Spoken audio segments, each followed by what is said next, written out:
행복을 디자인하는 방송 공감복지 라디오 공감 로그인과 함께하고 계십니다. 가족 문제와 청소년 교육 문제를 전문가와 함께 풀어드리는 2부 공감 다락방. 오늘 이 시간에는 지난주에 이어서 영화국제관광고등학교 한재윤 선생님을 모시고 자녀 양육에 대한 부모의 역할에 대해서 좀 더 자세하게 말씀을 나누도록 하겠습니다. 선생님 안녕하세요. 네, 반갑습니다. 이어서 계속 애써 주셔서 감사합니다. 네, 다시 한번 인사 말씀과 함께 오늘은 또 어떤 말씀을 해주실지 한번 말씀 좀 해주시기 바랍니다. 네, 감동 주는 한재윤입니다. 제 꿈 이름이 감동 주는인데요. 네. 언제 어디서나 감동 주는 삶을 살고 싶은 마음에 짓게 되었습니다. 오늘도 짧은 그런 시간이지만 공감 로그인을 들으시는 분들에게 작은 감동을 전할 수 있었으면 좋겠습니다. 지난주에는 가족의 문제를 관계 회복, 먼저는 부부의 관계 회복에 초점을 두고 이야기를 했는데요. 네. 오늘은 자녀 양육에 대해서 약간 진솔한 이야기를 들려드리고 싶습니다. 우리 한재윤 선생님께서는 그냥 겉으로 보는 모습만으로도 감동이 감사합니다. 네. 목소리가 정말 아주 이렇게 진행하는 제가 너무 부러울 정도로 그렇습니까? 목소리가 좋으셔서 그것도 아주 감동을 주는 큰 아주 좋은 요소가 될 것 같아요. 네. 아니 진행자님도 목소리 너무 좋습니다. 방송의 격을 완전히 높여주셨습니다. 네, 감사합니다. 부부가 살아가면서 어떻게 하면 자녀를 잘 키울까 하는 문제는 아직 가장 큰 관심사인데 또한 가장 또 관심이 큰 만큼 어려운 일이 아닐까 생각합니다. 좋은 부모 역할 어떻게 또 이해하고 구체적으로 우리 생활에 적용하면 될지 말씀 좀 해주시죠. 네, 사실은 우리가 존재 자체를 사랑하는 태도가 저는 가장 중요하다라고 그렇게 생각이 드는데요. 우리는 보통 가진 것, 잘하는 것에 이렇게 집중하잖아요. 사실 저도 이제 부모가 되다 보니까 자녀의 성적이나 재능 이런 것들을 보고 인정해주고 사랑해 주려고 하는 그런 모습이 있었습니다. 저도 똑같습니다. 죄송하지만 실례지만 지금 아이들이 몇 살인가요? 네. 큰 아이는 중학교 2학년 15살이고요. 둘째 아이는 초등학교 6학년. 그리고 셋째 아이는 초등학교 3학년. 이렇게 일남 2녀. 터울이 굉장히 안정적으로 네네네. 2년마다 이렇게 낳습니다. 너무 다복하세요. 그래서 보면 근데 우리가 이런 자녀들의 성적이나 재능들 보고 인정해주고 사랑해주는 모습이 아니라 있는 그대로를 사랑해줘야 한다는 겁니다. 그래서 요즘 부모님들은 자녀의 그 성취에 대한 사실 기대가 좀 커서 자칫 사랑이 조건이 될 수 있습니다. 맞습니다. 아이들에게 너는 존재 자체로 소중한다 이런 메시지를 주는 것이 굉장히 중요할 텐데요. 제가 학교에서 늘 하던 것처럼 우리 진행자님 이름을 잠시 쓰겠습니다. 현석아. 선생님은 현석이 존재 자체가 너무 소중하고 사랑스러워. 힘내렴. 아자아자. 이렇게 하면 처음에는 왜 그러세요? 선생님 어색하다라고 얘기할 수 있는데요. 근데 늘 만날 때마다 현석아 사랑해라고 이렇게 불러주면요. 아이들이 얼마나 좋아하는지 모릅니다. 어떨 때는 아이들이 제 이름 불러주세요. 존귀하다고 얘기해 주세요. 이렇게 말하는 친구들도 있습니다. 사실 아이들도 존귀하다, 소중하다 이런 말을 자꾸 들으면요. 자존감도 올라가고 사랑받고 있음에 고마워하더라고요. 자, 이렇게 우리 부모님들이 아이에게 무조건적인 사랑, 우리 존재 자체는 그냥 사랑스러운 거잖아요. 그래서 성적이 좋거나 기대에 부응할 때만 사랑한다라고 하는 게 아니라 아이를 있는 그대로 사랑해주고 받아들이는 이런 태도부터 먼저 가지는 게 정말 좋지 않을까 그런 생각을 해봅니다. 존재 자체가 너무 소중하고 사랑스러워 저 이름을 부르면서 딱 해주는데 순간적으로 조금 소름이 돋았어요. 그렇습니까? 그러니까 특히 여학생들 같은 경우는 이제 이렇게 표현하면 오글거린다고 표현하죠. 맞아요. 오글오글거린다고. 저도 이제 학교 현장에 있을 때 저는 문자라는 단어를 쓰지 않거든요. 예, 세상에 문제아는 없다. 문제 예. 어른과 문제 부모, 문제 교사가 있을 뿐이다라고 표현하는데 그렇습니다. 저는 아이들을 좀 투박한 아이들이라고 표현해요. 문제아라고 표현하지 않고. 근데 그런 아이들이 학교에 간혹 있잖아요. 그렇습니다. 그러면 저는 항상 안아줬어요, 애들을. 와, 예. 너무 좋습니다. 뭐 여학생들은 안을 수 없는 게 참 안타깝지만 그렇죠. 저는 이제 주로 남자 학교에만 근무했기 때문에 네네. 그렇게 우리가 흔히 말하는 좀 사랑이 필요한 아이들 다 아침마다 정문에서 안아줬거든요. 제가 이제 학생부장을 주로 했으니까. 네네. 그러면 처음에는 애들이 막 거부해요. 아, 왜 이러세요? 왜 이러세요? 하다가 한 시간이 지나면 자기들이 와서 척척 안기고요. 맞습니다. 자기들이 또 먼저 안아줘요. 맞아요. 네네네. 와, 너무 좋은데요. 네네. 네. 아니 오늘 이렇게 좀 시작부터 아주 또 이렇게 감동 주는 말씀을 하셨는데, 아, 넌 참 소중한 아이야. 네. 그렇다면 실생활에서 부모님들이 이거를 실천할 수 있는 방법들을 뭐 어떻게 좀 접근하면 좋을까요? 아, 네. 제가 뭐 몇 가지를 추천해 드릴 수 있는데 이것도 그렇게 어렵지는 않은데 쉽지도 않은 것 같기도 하고요. 한번 들어보셨으면 좋겠는데요. 네네. 첫 번째, 자녀와의 그 눈을 맞추며 경청하는 것. 이게 사실은 쉽지 않다라고 하는데 이것도 훈련인 것 같아요. 맞습니다. 저도 지금 네. 진행자님의 눈을 바라보려고 노력하고 있는데 네. 그러면 우리가 그 사람을 자세히 보려고 하고 듣게 되거든요. 그렇죠. 네. 그래서 한 번씩 너는 존귀한 아이야. 네. 현서가 너는 정말 보배로워. 이렇게 얘기를 해주는 연습을 해보는 겁니다. 맞습니다. 그리고 네. 또 자녀의 감정을 부정하지 않고 공감해 주는 거. 이 세 가지 이렇게 눈 마주치고 경청해주고 존귀한 아이라고 말해주고 자녀의 감정을 좀 있는 그대로 한번 받아주는 거예요. 그렇다 보면 아이의 자존감이 크게 자랍니다. 그래서 아이에게 무조건적인 사랑을 표현하는 것이 저는 부모님에게 가장 중요한 역할이라고 할 수 있겠고요. 그리고 또 그렇지만 부모님들도 실수할 수밖에 없는 그렇죠. 완벽하지 않다라고 하는 네네. 것도 인정하고 맞습니다. 말씀해 주시는 것이 중요하다고 생각합니다. 그래서 실수를 하게 되면 아이에게 진심으로 사과를 하는 거예요. 네네. 현서가 사실은 이런 부분에서 엄마가 좀 실수한 것 같아. 네. 이렇게 얘기를 해준다 보면 부모도 성장하고 자녀들도 우리 부모님도 성장하고 있구나. 네네. 우리 함께 성장하고 성숙해 가야 되는 거구나라고 하는 것들을 통해서 같이 자라가지 않을까. 그래서 자녀들도 네네. 사과하는 거, 용서하는 거 이런 것들도 배워갈 수 있다라고 생각합니다. 그렇죠. 네네. 지금 세 가지 말씀해 주신 것들이 참 너무 저도 중요하게 생각하는데 이 부분은 훈련이 안 되면 안 될 것 같아요. 맞습니다. 예, 지속적으로 이렇게 훈련을 하려고 하는 부모님들의 노력이 필요할 것 같습니다. 네. 좀 특히 이제 이렇게 처음에 이제 눈을 마주치면서 경청하는 그런 태도. 이게 사실 제가 이제 학교에서 좀 이렇게 부적절한 행동을 한 아이들을 프로그램을 운영하다 보면 네. 부모님하고 자녀하고 2분 동안 눈을 마주치라고 하면 거의 못 마주치더라고요. 그럼요. 네네. 맞습니다. 네. 오늘 첫 번째 너무 좋은 걸 잘 안내해 주셨는데 이 방송 듣는 우리 부모님들 오늘 저녁에 한번 자녀들과 함께 눈 한 1분 정도만이라도 마주치게 했으면 좋겠어요. 너무 어색해서 그럴 수 있어요. 막 눈 째려볼 그렇죠. 수도 있고요. 네네. 그러다가 먼저 웃는 사람이 네. 맛있는 거 사주기 이런 것도 해보셔도 되고요. 너무 좋네요. 네. 예. 어찌 보면 참 쉬운데 또 어찌 보면 어렵게 느껴지는 그런 것들입니다.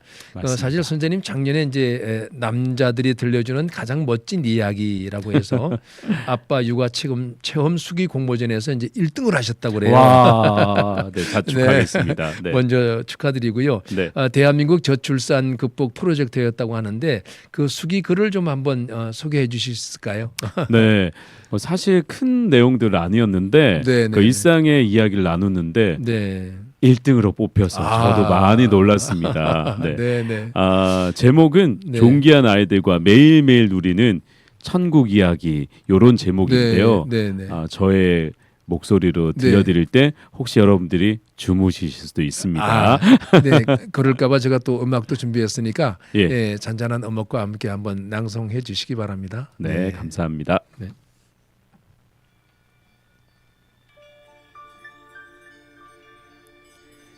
존귀한 아이들과 매일매일 누리는 천국 이야기. 사랑만 하기에도 부족한 시간이네요. 아버지, 잘 다녀오셨어요? 많이 보고 싶었어요. 사랑해요. 매일 퇴근하고 집으로 돌아올 때 듣는 이 한마디에 모든 피로가 단번에 사라집니다. 가족을 향한 사랑, 아버지로서의 사명의 깊이가 처음부터 이렇지는 않았습니다. 제 가족의 2020년 필름을 돌려보겠습니다. 아버지가 갑작스레 돌아가셨습니다. 준비된 이별이 아니었던 것이죠. 연로하시기는 하나 편찮으신 데 없이 건강하게 생활하셨습니다. 아버지는 언제나 그 자리에 계실 줄 알았고 2살, 3살 터울인 세 자녀를 양육하는 데 바빴기에 가족을 넉넉히 돌아보지도 못했습니다. 아버지가 천국으로 이사 가기 전 가족 모두 모여 함께 임종 예배를 드렸습니다. 아버지께서는 어머니부터 자녀들, 손주들 눈을 한 명 한 명 마주치며 손을 꼭 잡으셨습니다. 그리고 말씀하셨습니다. 얘들아, 사랑하기에도 부족한 시간이란다. 감사하고 만족하며 더 사랑하며 살아라. 아버지가 가족들에게 또렷하게 남긴 마지막 말씀이셨습니다. 그 후로 아버지는 말씀을 거의 못하셨고 저희들을 보면 그저 빙그레 웃으시기만 하셨습니다. 몇 주 뒤 아버지는 주무시는 중에 평안히 천국으로 가셨습니다. 아버지의 죽음을 통해 많은 것을 생각하게 됐습니다. 이 땅에서 가족이란 이름으로 함께 사는 것이 의외로 짧다는 것을, 소풍처럼 지내다 본향으로 가는 게 인생이라는 것을 깨달았습니다. 저는 그동안 이곳에서 영원히 살 것처럼 행동했습니다. 돈도 잘 벌고 싶었고 자녀들도 잘 키우고 싶었고 사람들한테 인정도 받고 싶었습니다. 물론 이런 것들을 추구하는 것이 다 세속적이고 좋지 않다는 것은 아닙니다. 그러나 제겐 이런 것들이 마음을 뺏길 우상들로 충분했습니다. 매일의 일상에 만족하고 감사하기보다는 더 많이 가지고 싶어 했고 자녀들이 뜻대로 따라오지 않을 때는 쉽게 화도 내고 불평하고 실망하기도 했었습니다. 자연스럽게 가족들에게 많이 웃기보다는 지적하기 일쑤였고 용서하고 격려하기보다는 인정해주기만 바랐습니다. 아버지가 자녀들에게 마지막으로 해주신 말씀을 기억하며 실천해야겠다는 생각이 들었습니다. 가장 먼저 실천해 본 것은 아침 저녁으로 6초 허그를 하는 것이었습니다. 그동안 의외로 아내, 아이들을 안아줄 기회가 많지 않았습니다. 처음에는 서로 너무 어색해서 1초 만에 안았다가 뗐습니다. 그 상황이 너무 머쓱해서 서로 눈을 피했습니다. 지금도 그때를 생각하면 웃음부터 나옵니다. 그러나 매일 허그 타임을 가지니 이제는 안아주기를 하지 않으면 그게 더 어색한 상황이 되어버렸습니다. 서로 안아주기만 했는데 친밀감이 생기기 시작했습니다. 서로 눈을 마주치며 웃는 시간이 많아졌고 일상의 소소한 이야기들도 식사 시간에 오래도록 나누게 되었습니다. 자연스럽게 밥을 먹고 난 후엔 오감사 시간을 가지게 되었습니다. 하루를 돌아보며 감사한 것을 나누는 시간이었는데 저는 이 시간이 하루 중 가장 행복한 시간이었습니다. 아이들의 감사를 들으면 빵 터지기도 했고요. 가끔은 울컥하기도 했습니다. 처음에 아이들이 한 감사는 소시지 볶음을 먹을 수 있어 감사, 축구하니 감사, 이런 일반적인 감사였습니다. 매일 감사를 나누다 보니 부모님의 존재 자체를 감사하기도 했고 감사의 시간을 통해 행복을 알게 되었고 하나님의 뜻을 조금이나마 알아가고 있다며 감사하기도 했습니다. 어느 날 셋째가 이런 감사 고백을 해주었습니다. 어머니가 아버지를 격려하고 칭찬하는 모습을 보니 저도 결혼하면 어머니처럼 남편을 사랑해야겠다는 마음을 갖게 되어 감사해요. 너무나 깜짝 놀랐습니다. 겨우 10살인 셋째가 이런 감사를 나눌 수 있다니 그때의 감동은 평생 잊을 수 없었습니다. 아이들이 저와 아내의 감사와 격려, 축복의 언어, 생명의 언어를 그대로 따라하고 있었던 것입니다. 아내와 저는 눈물을 펑펑 흘렸고 첫째와 둘째는 휴지를 갖다 주며 이렇게 말해 주었어요. 예서가 우리 집 복덩이라 감사해요. 가끔은 동생이 귀찮다고 생각하기도 했는데 이런 감동의 시간을 만들어 주니 더 챙겨줘야겠다고 생각하니 진짜 감사해요. 감사는 또 다른 감사를 낳고 서로의 부족함을 넉넉히 덮을 수 있고 빛으로 물든 삶을 살 수 있도록 해주는 귀한 도구가 됨을 알게 되었습니다. 우리 가족의 하루 마무리는 아버지의 축복 기도를 받고 서로 사랑 고백을 하는 것인데요. 세 자녀가 축복 기도를 받으려고 제 앞에 무릎 꿇고 기다릴 때마다 울컥울컥합니다. 이런 사랑스럽고 존귀한 자녀들을 제게 맡겨주셨다는 것이 얼마나 감사한지 모릅니다. 아내는 제 뒤에서 이 모습을 볼 때마다 하나님이 우리 가정을 눈동자같이 지키심을, 또한 주님의 그늘 아래 거하는 평안을 마음 깊이 느낀다고 합니다. 아이들을 축복해 준 후 아이들의 사랑 고백이 이어집니다. 아주 역동적이거나 드라마틱한 이벤트가 있진 않지만 일상에서 느끼는 소소한 평안과 만족, 감사가 우리 가정에 늘 잔잔히 흐르고 있음에 감사합니다. 행복은요, 그리 멀리 있지 않더라고요. 우리가 누리고 있는 것들 속에 있었습니다. 눈에 바로 보이지 않아서 숨바꼭질하는 것처럼 하나하나 찾아가야 하지만요, 찾아갈 때마다 누려지는 기쁨은 말로 다 할 수 없더라고요. 짧다면 짧은 인생, 소풍과 같은 인생 여정에서 가정이라는 공동체에서 안정감을 누리고 서로 사랑하고 격려하고 축복하고 기쁨을 누릴 수 있음에 감사합니다. 오늘도 저는 아내를 힘껏 안아주었고 새 아이들을 마음 다해 사랑해 주려고 합니다. 사랑의 완전한 힘을 믿고 하나님 아버지의 사랑을 전달하는 통로로 살아내겠습니다. 하나님 아버지 사랑해요. 하나님과 함께 계실 아버지도 사랑해요. 하나님 아버지, 아버지, 우리 곧 만나요. 사랑만 하기도 부족한 시간, 사랑만 하다 갈게요. 네, 여기까지입니다. 사랑만 하기도 부족한 시간, 사랑만 하다 갈게요. 정말 가슴에 깊이 와닿는데 네. 그 수기를 읽으시는 중간에 보니까 그 10살 박이 아기가 네. 어머니가 아버지를 격려하고 칭찬하는 모습을 보니 저도 결혼하면 어머니처럼 남편을 사랑해야 되겠다는 마음을 갖게 되었어요. 감사해요. 사실 아이들은 부모님들의 등을 보고 자라잖아요. 맞습니다. 네. 네. 제가 너무 감동이고 뭐 충분히 1등에 당선될 수 있는 내용입니다. 네, 더 잘 살아내야 되겠습니다. 제가 왜 이제 이 아이의 그 고백을 좀 피부 깊이 느끼게 되느냐면 항상 이제 그 아이가 큰 아이가 지금 41살이거든요. 네. 그 아이는 지금도 이제 집에 오면은 아이가 이제는 먼저 저를 안아줘요. 딸이 먼저 안아주는데, 네. 그리고 이제 뒤따라 들어오는 사위가 또 저를 안아줘요. 와. 저는 한 번도 그 사위에게 처가에 오면은 장인과 장모를 안아줘야 한다고 가르친 적도 없고 말한 적도 없는데 늘상 이렇게 그런 모습들을 보여줌으로 인해서 아이들도 아주 자연스럽게 거기에서 몸에 배어 있는 그런 걸 보게 되거든요. 그러니까 정말 이렇게 살아가는 어떤 이 방법 중에서 부모들이 크게 뭐 부담 갖고 여러 가지 뭐 좋은 걸 남기려고 하지 말고 그런 모습만 이게 보여만 줘도 그렇죠. 사랑한다고 수고했다고 때로는 미안하다고 들려만 줘도 최고의 교육이 되는 것 같아요. 대한민국 저출산 극복 프로젝트 아빠 육아 책임 수기 공모전에서 1등한 존귀한 아이들과 매일매일 누리는 천국 이야기. 또 기회 있으면 또 우리 청취자 분들께서도 다시 한번 우리 또 팟캐스트를 통해서 한번 읽어보시면 더 감동이 될 것 같고요.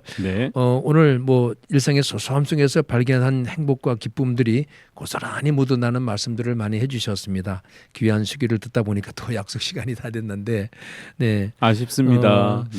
다음에 이제 우리 한 선생님께서 나오셔서 제가 알기로는 이 성교육에 대해서도 전문가시잖아요. 사실 요즘 굉장히 이제 청소년 교육에 있어서 성교육하면 부모님들부터도 사실 이렇게 익숙하지 않아요. 맞습니다. 낯설고 또 괜히 부끄러운 듯한 느낌도 들고 이런 부분들이 있는데 이제는 좀 더 좀 이렇게 열린 마음으로 부모들에게 좀 이런 자녀들의 성교육에 대한 부분에 대해서 굉장히 필요하니까 꼭 한번 기회를 가져주셨으면 참 좋겠습니다. 좋습니다. 기회가 된다면 또 세대별 그 성교육에 관련돼서도 나눠드리고 싶고요. 저도 오늘 이 가정에 관련된 얘기를 하다 보니까 우리 진행자님처럼 저의 또 10년 뒤, 20년 뒤는 그런 모습으로 또 살아가고 있겠구나라고 이제 네. 기대하고 또 소망하는 그런 마음이 생긴 것 같습니다. 네. 좋은 기회 주신 우리 이 공감 로그인에게 너무 감사드린다라는 말씀 다시 한번 드리고 싶습니다. 다음 또 한번 모실 기회를 갖기를 원합니다. 네.